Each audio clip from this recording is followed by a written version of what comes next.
And welcome to lesson 7 of atomic atom structure and the periodic table. Not many more to go on this topic, and this one is about the alkali metals, group 1 on the periodic table. So, some questions to start with. Pause here and then we'll run through the answers in a minute. Okay, so you should have paused, and hopefully you're pressing play because you paused and now you're ready to play. What is a compound? A compound is made out of 2 or more elements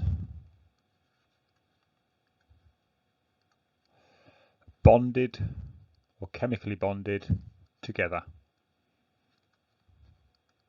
Ooh. What's the difference between the plum pudding and Dalton spheres?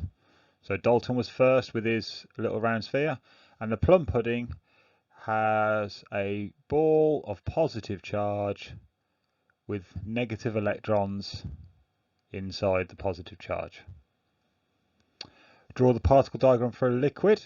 You should have drawn them nice and close together, just like a solid, but with the freedom to move about. What's the name of a process which leads to a gas becoming a liquid? We call that condensing. And what's the name of the hormone that lowers blood glucose? It lowers blood glucose. It's insulin. You make it when you've got too much glucose in your blood, and it takes the level down. Mark your own answers or correct any before moving. So, we said today's lesson was about group 1 over here, the alkali metals. And just to move away from that, there we go, group 1. Got rid of all the rest for now. So, why do they all behave in the same way? And the best way to start thinking about it is everything's to do with the electron structure now. We know why they're in groups, and we know why they're in periods, and they're in order. If you look here, they get 3, 11, all the way through the periodic table. They're in atomic number or proton number order. But now we have 3 protons, therefore 3 electrons. So I draw my lithium as Li.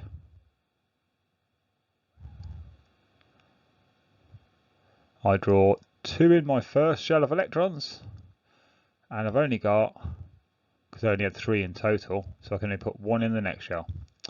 And then I can move on to my sodium, Na. And in the first shell of electrons, I can draw 2 of its 11, 1, 2. They're always drawn as dots or crosses. I'm drawing dots. 2. So I've used how many so far? 1, 2, 3, 4, 5, 6, 7, 8. That one's a bit small. 9. Right, I've got 8 in that shell now. So I've used 10. And I've got 1 here. So they're group 1 and they have 1 on the outside. Now, what we've looked at so far is the atom structure and how it's built and what it's made of. Here's the next key fact. All atoms want a full outer shell.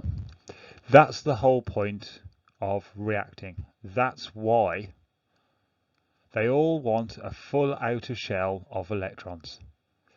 So, how do you get a full outer shell? Well, for these group 1 ones, the easiest thing to do, this one, to fill up this shell, it would need to attract 7 in. You can't attract 7 in, that's just silly. It can, however, get rid of 1. So everything in group 1 is trying to lose 1 electron.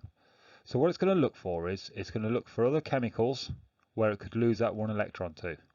It might be that it can find another chemical or another atom that wants to gain an electron. That would be great.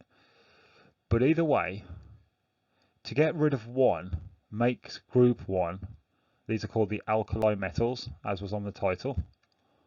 Alkali metals. They all need to lose one electron, and because they only need to lose one, they are reactive metals. It's much easier to lose one than it is to lose two.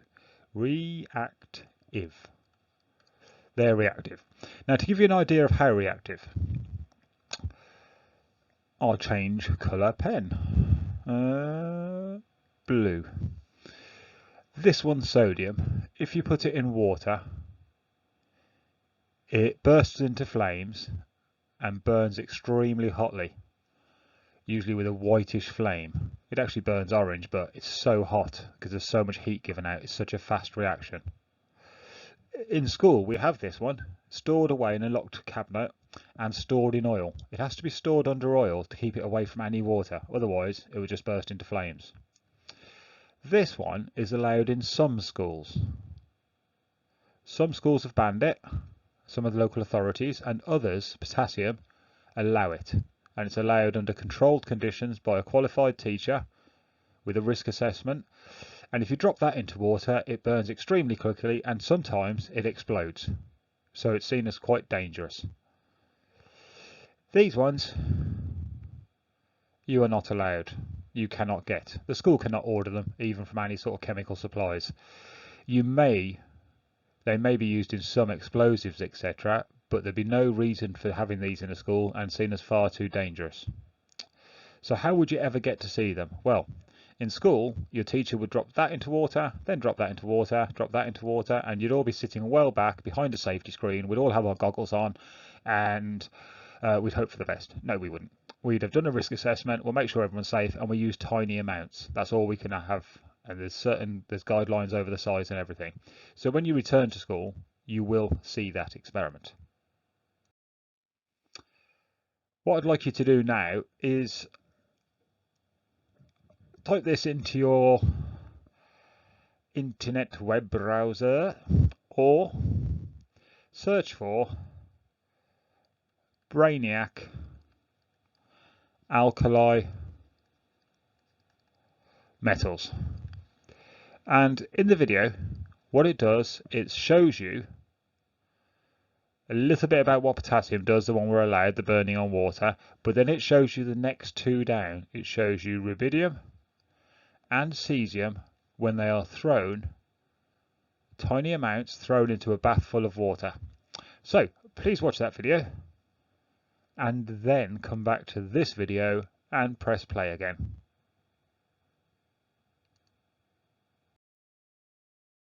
Right, so you've watched the video, I hope. And here's what I drew earlier. So here's the lithium at the top, and then the sodium, and then the potassium. Now, as you've seen in the video, this one does burny burny, this one does burny burny burny, and this one does burny burny pop. So they get more reactive the further you go down. And what's the reason for that? Well, the reason is because this first one has a positive nucleus, and I'm only going to draw on the electron it wants to get rid of, that blue one here on the outside. So here it is.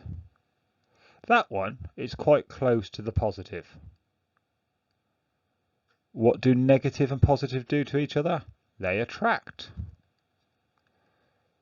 So that one is held quite tightly, so it's not amazingly reactive. As they go further down the group and they get bigger, the positive centre of the atom, the nucleus with the protons, is further away from the electrons, much further gap. It's still attracted, but not as attracted. That means this one here, it's easier to lose. If it's easier to lose, that chemical is more reactive. So think back to that video you've just watched. In the rubidium, the one that blew the side off the bath, and in the cesium, cesium, that blew the whole bath to pieces, that electron was so easy to lose those electrons. It creates an immense amount of heat. It actually explodes rather than just being a fast reaction like burning petrol or something. It's an explosive reaction. It's so fast. Now, I just need to go back to my pen for a second and get it off pen mode. So, in order to react, the metal needs to lose an electron. The easier it is to lose, the more it will react, and the ease with which lost, it depends upon that attraction as you go down. So my diagrams and the lovely printed notes should help you get a really good explanation of why does it get more reactive as you go down. And when you've done that in your books, please feel free to move on.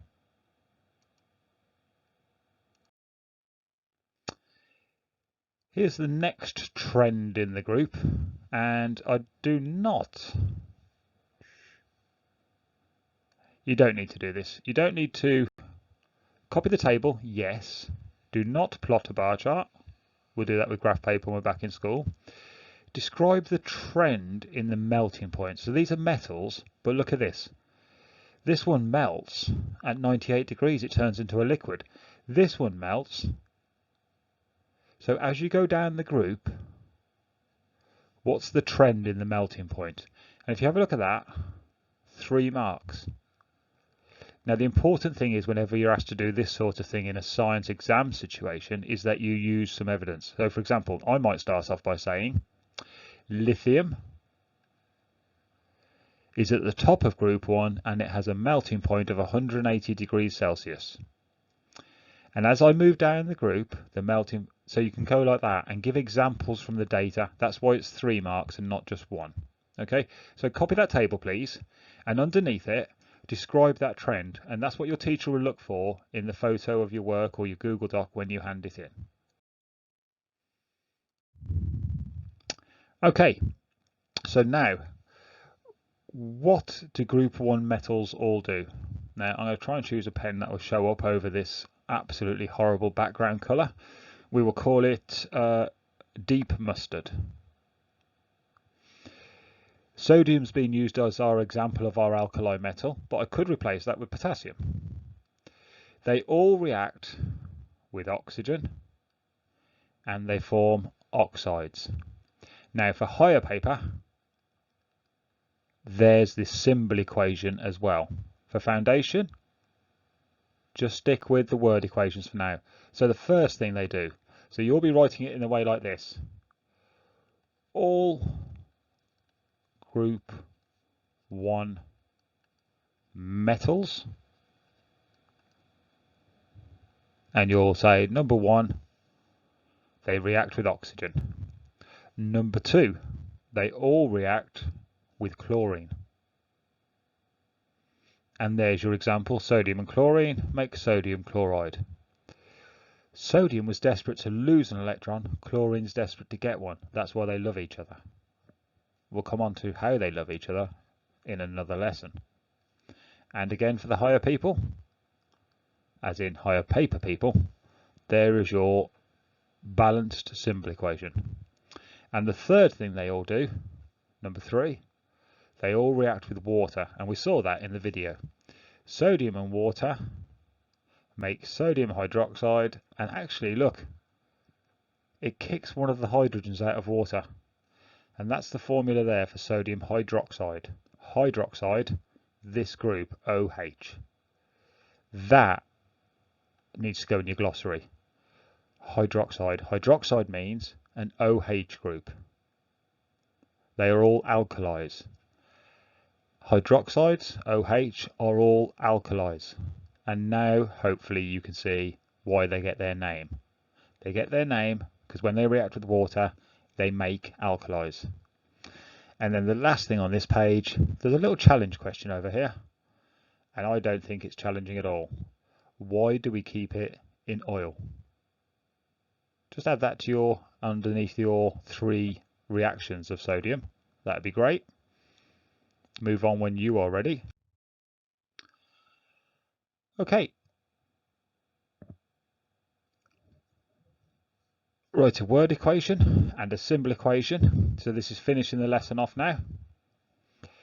So the first thing, number 1, write a word, definitely, and a symbol equation, a symbol if you're doing the higher paper, for the reaction between potassium. So 3 reactions: potassium and oxygen, potassium and chlorine, potassium and water.